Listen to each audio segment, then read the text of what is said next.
Hey Battle Prime community, this is GamingJAEGER, and I'm going to give you an overview of Isotope.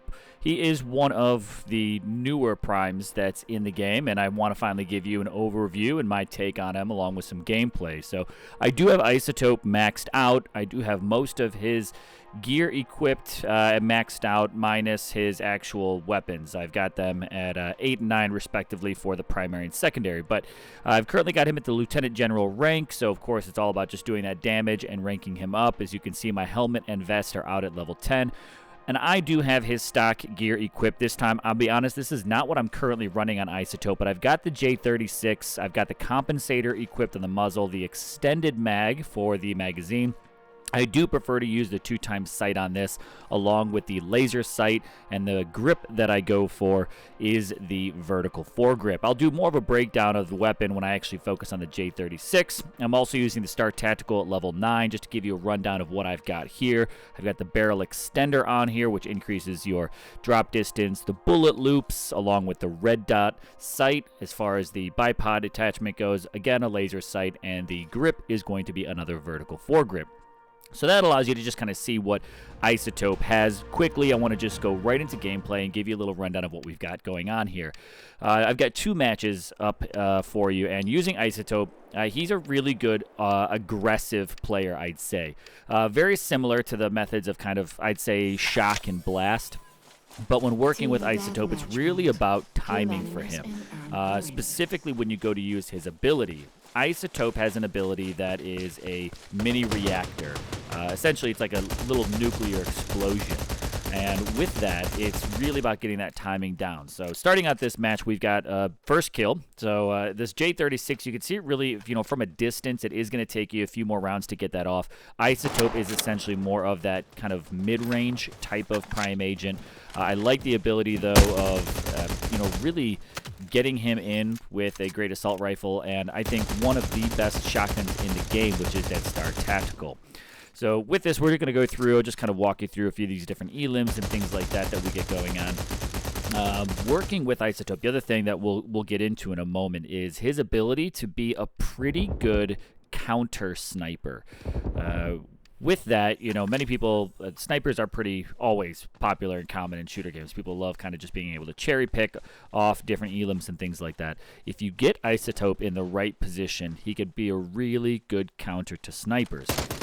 But working with it, I like working with him. The J36, if you do pick up Isotope, is actually a really, really solid weapon. Being able to get that thing even maxed out. Like I said, right now mine's only at 8. It's because I have picked up a few other guns I put my attention in. But there was an example of the mini reactor, which again, timing. Don't wait until you're right there with an enemy to actually try to set that off. What you need to do is anticipate their attack on you and start triggering that mini reactor. There is a delay to that, so you've got to have that timed right.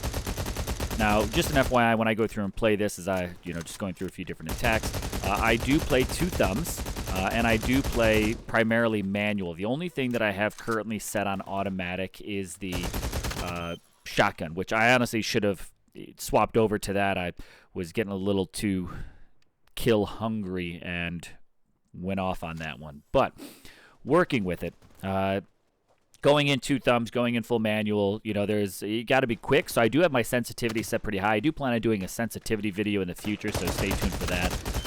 But working with it, again, this J36, if you get your hands on it, is a really, really solid weapon until you, again, probably get your hands on something better, like more epic or even legendary style gear, which would be the purple, the yellows.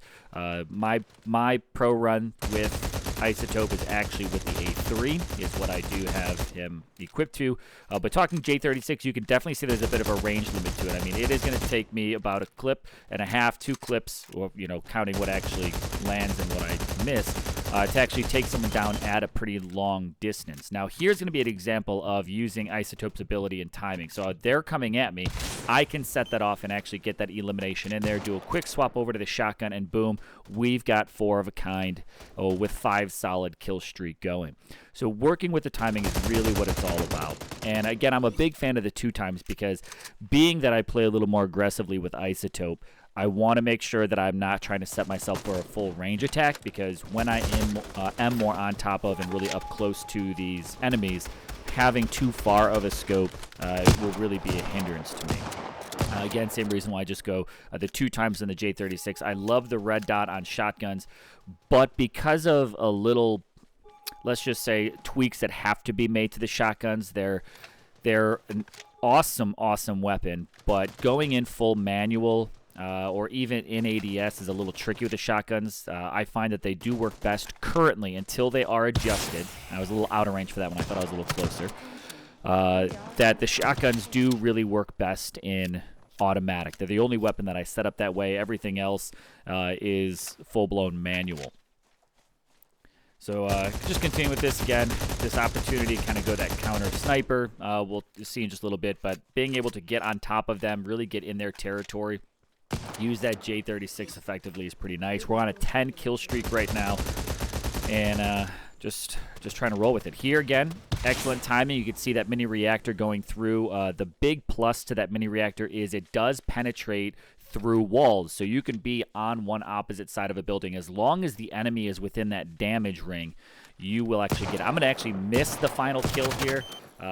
Just, again, they got a little within range, a little too close, and that's kind of one of those things where sometimes those shotguns, especially if you go manual, don't work too effectively. But we end up pulling out a victory on this one here. I'll show you my stats for the end of the match.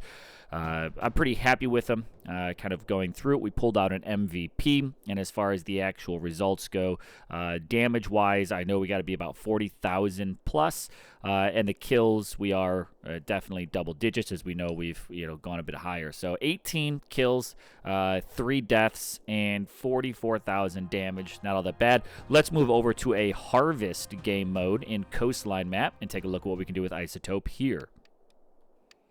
So kicking off Harvest, of course, which is a little bit different than the TDM, is not only do kills count, but you've got to make sure you do try to collect those tokens. So again, Isotope is one that I like for this type of mode. I'm not going to say he's the best. I think there are different Prime agents that definitely serve better in different scenarios, but he is a solid option again as a counter sniper. You'll see in this match there are a few scenarios where I'm able to pull off that counter sniper pretty nicely. But the fact that, this is a map, honestly, a lot of people love Sniper, so getting something in there that can really get to them is going to be beneficial. But working with that 2x scope, you can get some pretty nice range in scenarios. Cut this map down in half when you get in there and throw that 2x scope on. The accuracy with the J36 is really nice. Like I said, I'll be doing a full-blown video of him. And again, got a little aggressive, got a little carried away, and got eliminated on that one. Continuing up with it, again, we're going to try to throw in this ability in a few different scenarios. Going to start working over by this the kind of statue, what we kind of call the B territory on this case, when you think of it as a domination style. But the accuracy on this, I am having to control that recoil a little bit by pulling down on that fire button, just because there is a bit of a vertical climb with this in that 2x sight as well. But it's really, what's nice about it is it's not absurd. Like, you really can control this quite nicely. As we go through it, again, this can be a scenario where picking up, kind of getting into that more aggressive game style play is going to allow us to get in and collect more of those tokens. Being able to do a swap over to that Star Tactical, and again, just come in and take that sniper out. Now there's a guy over there to the left, so we're going to try to get away with this. And here's that counter sniper type of scenarios. I know he's within range, that typing, and boom, we're able to pick that off with the kind of dome range of Isotope. One thing I will say I have not fully tested and found out is what is the actual height range on this one here. But if you come in with that mini reactor, you can pick off someone who's at least one extra level above you. So if you're ground level and they're on top of a single level building, you absolutely can get to them. But this is, again, another scenario playing more aggressive with Isotope, really working with that, and being able to meet the enemy in their territory allows you to play aggressive. So we're going to go for those trophies. I know that this is a gamble, so getting 2 out of those and taking an L on that one, sometimes it's worth the risk. Great scenario for that, to be honest, would have been quarterback, because that is where his speed comes in handy. Quarterback is phenomenal in Harvest mode because of his touchdown ability. But we're going to keep rolling with Isotope, try to bring in a few more elims with this J36 Star Tactical and, again, the mini reactor. But, again, look at that accuracy, absolutely able to nail it. We're going to come in here with another ability, try to do a little jump scare on him and just come right up in it. Boom, dropped, pick up that token, win it all day long. I mean, Isotope really is a fantastic prime agent. If you don't have him, I think he's one certainly to go for. Available in the Battle Pass, which Battle Pass Season 1 is still available. There's an update that potentially can come later this month, January, but we haven't had confirmation exactly when it's going to switch over. Again, working right in this kind of trench area, being able to use that J36 to its best ability. We're right on the brink of the victory here. We're going to see if we can get one more ability pickoff, just full-blown rushing. But honestly, I chose the wrong side of the car. I should have gone left to actually get that final elim, but it's all right. It's a big victory here. And working with that, again, we'll take a quick look at the stats. We're able to pull off MVP one more time. And as far as damage kills go, we got 13 elims, 3 deaths, and 27,000 damage this time around. That's a little bit for Isotope, guys. You can get a chance to see exactly what he's like on the battlefield and, of course, leveling up and progressing with him. Hopefully you guys enjoy this video, checking it out. Let me know what you guys think of Isotope in the comments down below, and what other videos are you interested in seeing. I'm Jaeger, and I'm signing out.